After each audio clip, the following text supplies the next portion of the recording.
wewe. Unakuongelesha wewe nani? Wewe. Unakuongelesha hivi. Watu waendelee hivi. Toa kofia, toa kila kitu. Tutaongea vile tunajua lakini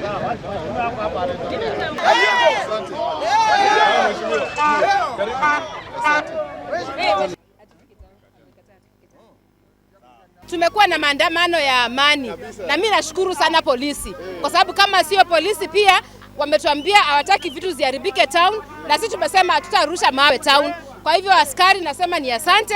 Tena Thursday tutakuwa na maandamano ya amani. Kwa hivyo vijana, mimi nitaka kuambia tuache tufanye maandamano ya amani, tusiharibu popote, kwa sababu tunataka unga iende chini na watu wetu wa Busia wapate haki yao. Tuambie ndugu zetu polisi, sisi wote tuko na shida hii. Wajue kwamba sisi hatustahili kuwa tunaandika barua ya kuomba hao kama nataka kuandamana. Tunaandika barua ya kuwa notify kwamba tunaenda kuandamana. So hatuhitaji kuwa tunapewa ruhusa.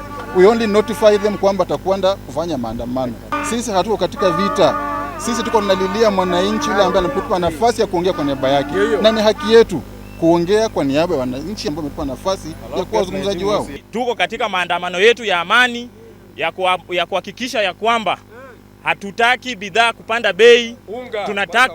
Tunataka sava pia ifunguliwe na tunataka haki itendeke. Tunataka katiba ifuatwe sawa sawa. Ingawaje kwa sasa tumekaziwa ya kwamba tuwezi ingia town, lakini tunasema siku ya Thursday tunaandika barua, siku ya Thursday tutahakikisha tumeingia town.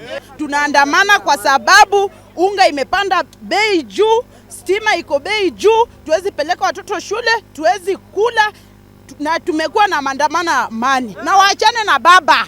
Baba ni wetu. Baba ni serikali. Aheshimu mzee.